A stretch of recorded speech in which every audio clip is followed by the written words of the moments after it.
This is a review of the movie Ad Astra, with Brad Pitt as the main character of Roy McBride. I'm torn about this movie. It's excellently done and well constructed. And all Christian writers, Christians who aspire to be writers, should watch this movie. It will be profitable because it is so well constructed. But it is clearly demonic.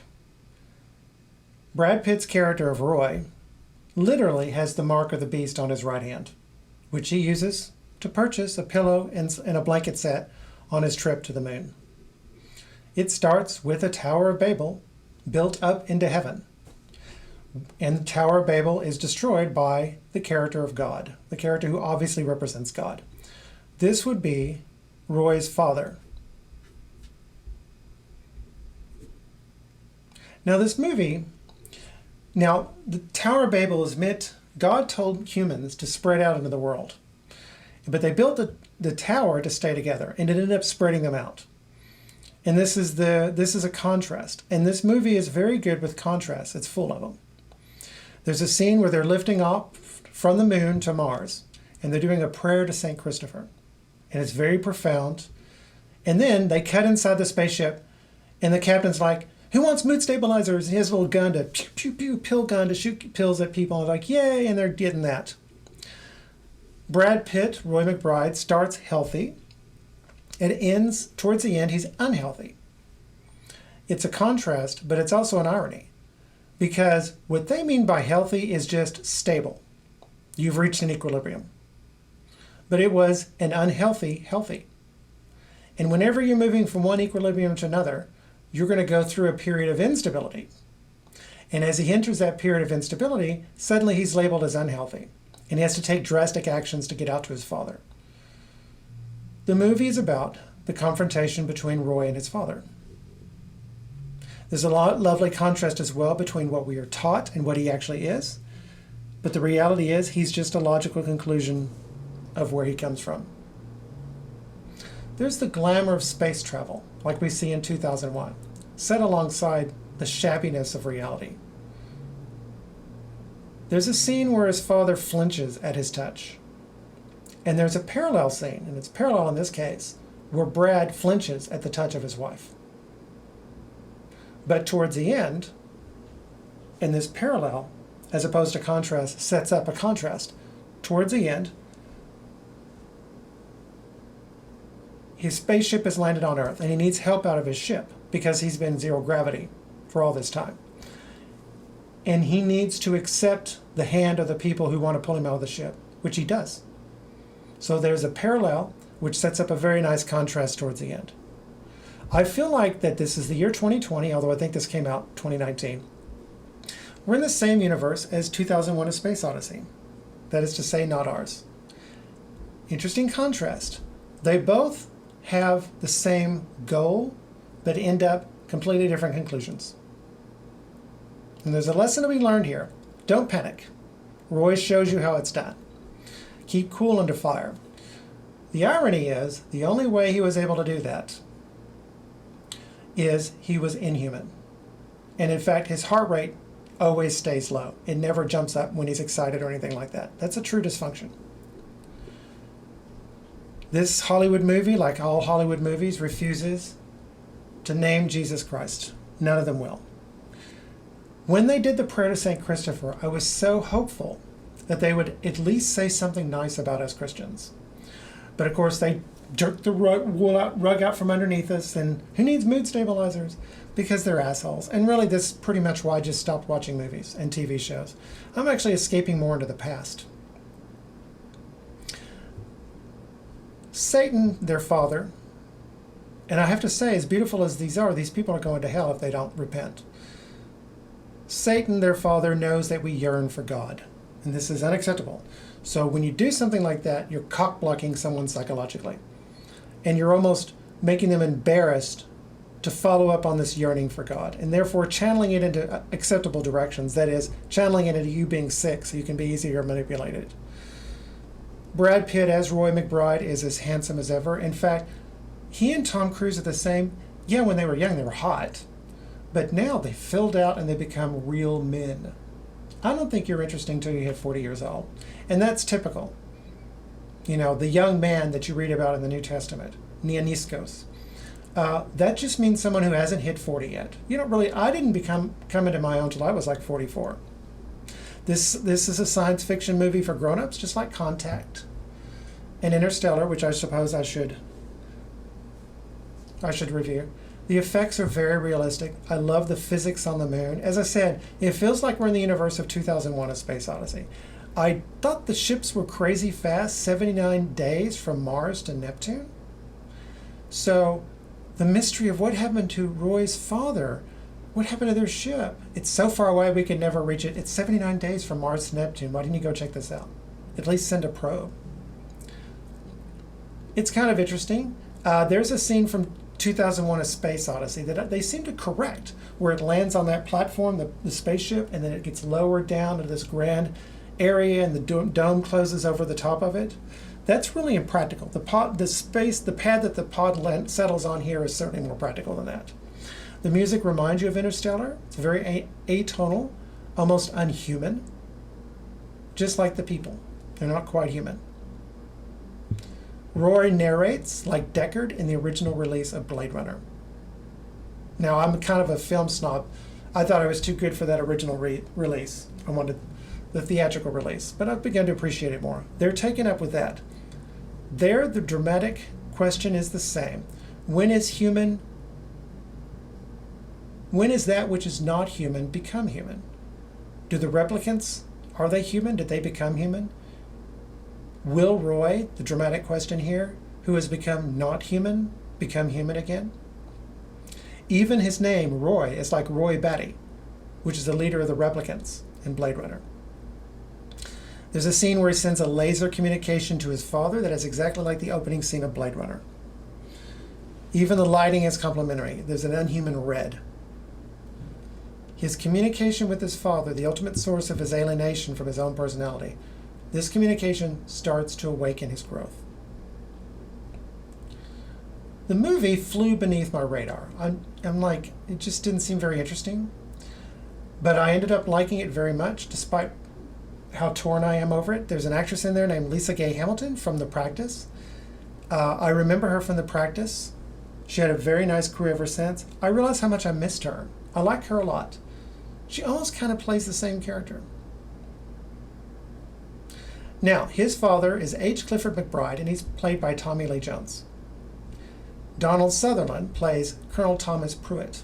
They are both very nicely cast. I was especially surprised to see Sutherland. His opening scene is when we get a hint that Tommy might be trouble, because all we hear of Tommy, not Tommy, H. Clifford McBride, all we hear about McBride is that he's a hero who was lost to science. Okay? But it's just like, we're beginning to find out here that actually there's a story going on there. Now, Tommy Lee Jones is actually a genius just like his character. This is perfectly cast. McBride goes to MIT. Tommy Lee Jones was Al Gore's roommate at Harvard.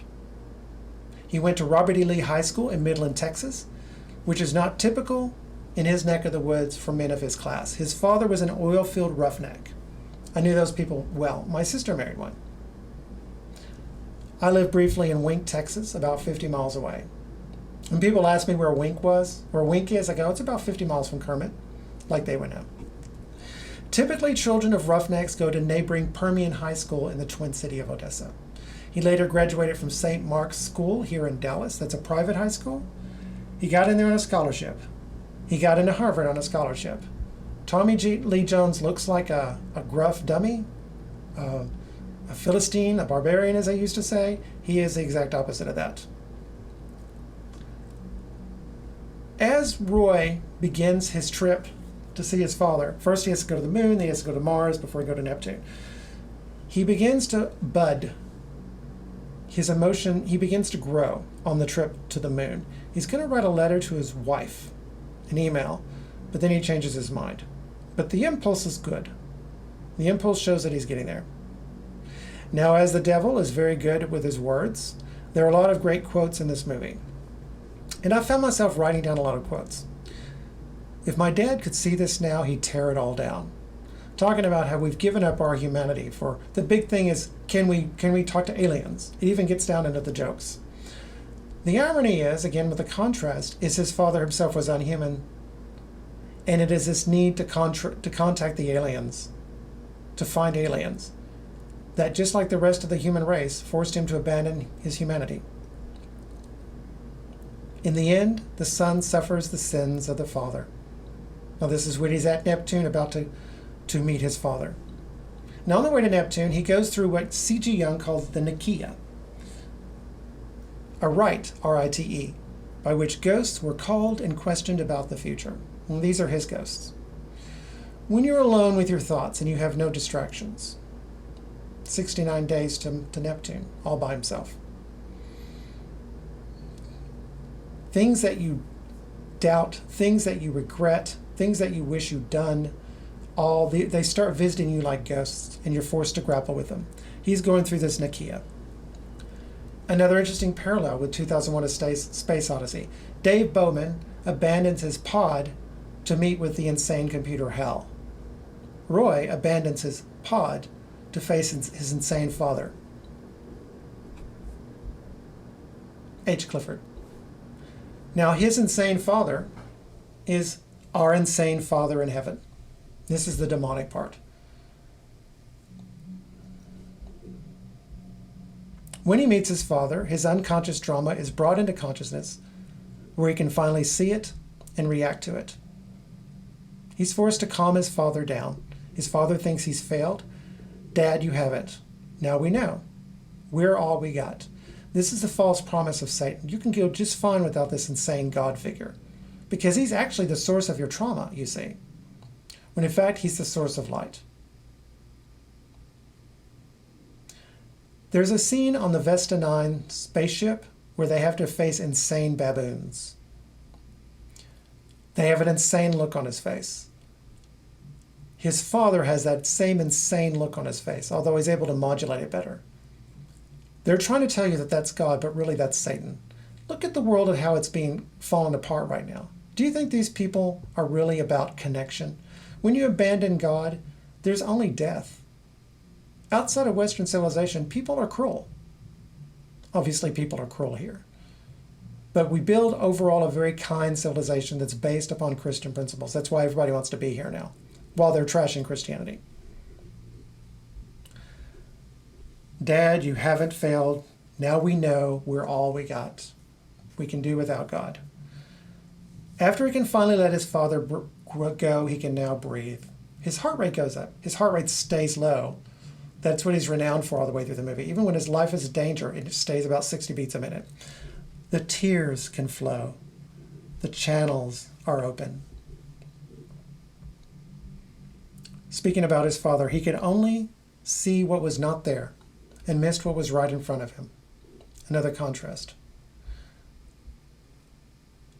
I am looking forward to the day my solitude ends.